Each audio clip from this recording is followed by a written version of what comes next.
So before I get into this video, I just want to say that nobody is required to like Deontay Wilder. Nobody has to share the same opinion that I have. I understand everybody's not going to see Wilder the way that I do and the way that a lot of his fans do. So you're not required. If you just don't like Deontay Wilder because he's not your cup of tea, you don't like the way that he fights, you don't like his style, I do understand that there are fans out there like that. There are some fans that like technically sound fighters, and that's not necessarily how you would describe Wilder. Wilder is a great fighter with a good heart, with a lot of power. He has limited tools, but he's been able to use his limited tools to get to where he is in the sport, right? So this is not to those people telling you, oh, you have to like Deontay Wilder. This is to the people who go out of their fucking way to amplify all of the man's imperfections to try to drown out all his accomplishments. Because there's a lot of that going on, and I've been watching this way before there was even any talks of him fighting Tyson Fury. Because, see, the excuse that they're using now is that they don't like Deontay Wilder because he made all of those excuses after the fight with Fury in the second fight, right? This is what they're saying. When I've been here the whole time, I've been here before they even signed that fight, before anybody was really talking about it. People always hated Deontay Wilder, okay? They're just now, they have a reason that they could use for hating him, but we know what the real reason is. We always have, right? So I want to talk a little bit about this fake patriotism that we have here in this country, and this all relates to boxing, okay? Now, you guys expect us to pledge allegiance to the flag, respect the country, but we can't get any allegiance from y'all. You guys can't even support a heavyweight champion that's right here in the United States of America. You will root against the guy for somebody from overseas just because you're filled with hate. And we know what that hate is. Just because you're filled with hatred, you'd rather root for Tyson Fury over Deontay Wilder. A lot of American fans, I'm telling you, American fans of boxing are the shittiest fucking group of people. The most disloyal. You know, I wish we had what the UK has. You know, they really do get behind a lot of their fighters. They don't have, I'm sure they have some issues, some racism down there, but it's not nearly as bad as it is here. And this is not just Deontay Wilder. I mean, you could look at what happened with Joe Louis. You could look at Muhammad Ali, Jack Johnson, Floyd Mayweather. There's always a reason that these racists look for of why they don't like these fighters. And they all have one thing in common. They're all black fighters. And you guys say that we make this shit up. But you look for reasons to continue to hate on Deontay Wilder. You know what I see Deontay Wilder as?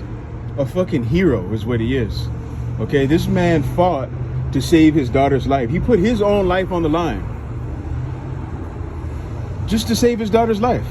That's a fucking hero. How many of you could say that you put your life on the line to save somebody else? Some of y'all wouldn't even do that for your own mother. So what you're looking at is a true American hero, okay? He defended his title 10 times successfully. He went in there with Tyson Fury, pretty much got outboxed the first fight.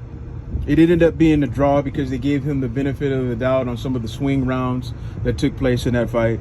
And of course the knockdowns that happened, the 2 knockdowns, okay? People want to pretend like there were no swing rounds in that first fight. Like Tyson Fury just dominated all the rounds except for the ones that he got knocked down in. Like, people really, you know, like, they don't want to give Wilder any credit for anything. You know, there were some close rounds in that first fight. But anyway, he escapes that with the draw, right? So this man could have just avoided Tyson Fury. He didn't have to fight him again. He could have said, he could have wiped the sweat off his forehead and said, that was close. Now let me get the fuck out of Dodge and go do something else, right? But no, he wasn't happy with the draw. He wanted to get right back in there with Tyson Fury, and that's exactly what he did. And he lost, okay? Yes, he made excuses after the fight. Now, first of all, he didn't even really say anything for a while. It was a lot of the fans that were making excuses, and they were saying, oh, well, Deontay Wilder's not saying anything. So then when he finally says something, then you say, okay, now we have the ammunition we need to tear him down and say that he's making excuses, right? And people act like Deontay Wilder is the first boxer in history to ever make an excuse after a fight. Who gives a shit he made an excuse? Who cares, man? You know how much footage we can pull up of fighters making fucking excuses after they lost? You want to know why? Because motherfuckers don't want to lose. Some people don't know how to lose. There is a such thing as a sore loser. You're not a bad person because you're a sore loser. You may just be very highly competitive and you just don't like losing. See, those of you who never win at anything, who have never been involved with sports or anything like that, you'll never understand what that feels like to lose when you really tried as hard as you could to win. You know, I'll take you back to junior high school when I was playing basketball. We had made it all the way to the semifinals in our region, and we ended up losing from one fucking point at the last damn second, like some shit that you would see, you know, like in a movie or some shit. The last fucking seconds of the game, the shortest guy on our opponent's team shot the ball, got his own fucking rebound, okay? The shortest guy on the team got his own rebound and made the shot on the last second of the fucking game, and we lost. And I'll tell you one thing, man, I cried, man. I cried because we really wanted to fucking win that game, man. And when the other team tried to come up to me and say good game and all that, I wasn't trying to hear anything they were saying, man, at that time. It wasn't because I hated them or I wanted to fight or anything like that. It's because we worked really hard. We made it so far only to lose on some dumb shot at the end of the damn game. You know, a lot of you guys don't know what that fucking feels like. So it's easy to sit back when you've done nothing your whole life that was competitive and tell somebody, you know, oh, well, he's making excuses or he's a sore loser. It's easy for you to say that because you've never been competitive at anything your whole damn life. That's why. Some people are just like that. You think a champion is supposed to like losing? It doesn't make any sense. But we all know that you're just using those excuses or those reasons to hate him. Because, like I say, those of us who have been here, we know that you've hated him way before those excuses ever came out. But anyway, so he loses the second fight. He could have stayed away. He could have been like, you know what, that's it. He knew that Tyson Fury was the better fighter. He knew that already. He's not going to say that, but he knew that. So he could have avoided this. But no, he wanted to get right back in there because he's competitive. He believed that he can win. And so he went back in there again and he fought until there was no more fight left in him. All right? And he can't get a drop of respect for that. This man was still trying to get off the canvas after he was knocked out. He refused to just lay down and just lay there until the doctors come in. He was still trying to get up to fight. He could have quit way earlier in that damn fight. But he has the heart of a fucking champion. That's what a champion does. If you knock them down, they continue to get up until they can't get up anymore. And that's what Deontay Wilder showed. That's why he's a hero. That's why he's a legend. Okay? And I'm going to do my part as a Deontay Wilder fan to make sure that he's never forgotten and to combat all the fucking hatred that he gets. When I talk about Wilder 10 years from now, I'm going to put some respect on his name. I'm going to tell the true story about how he's a real, true American hero who woke up one day, which is way too late, at 19 years old, and said, hey, my daughter's sick. What if I tried boxing? How many of you could do that? How many of you can say, you know what if I tried to box? How many of you think you would have won a medal in the Olympics?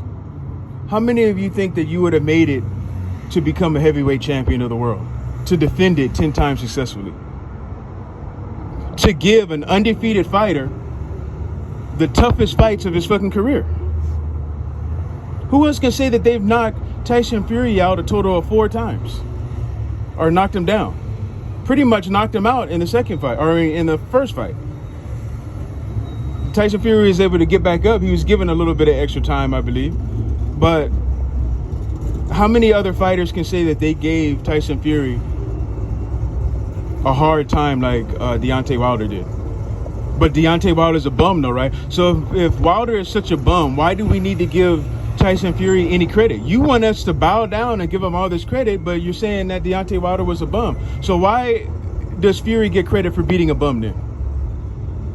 See, the only thing you guys are doing is saying that Tyson Fury really ain't shit. All he did was fight a bum. So in my book, according to y'all, the only fighter that Tyson Fury has fought his entire career that was any good was Klitschko, and Klitschko was already in his 40s, already past his prime. So you can't have it both ways. You can't say Deontay Wilder is a bum and he never fought anybody, and then you want us to give Tyson Fury all this fucking credit for beating Wilder. You can't have it both ways. See, you guys don't even pay attention to what you're doing.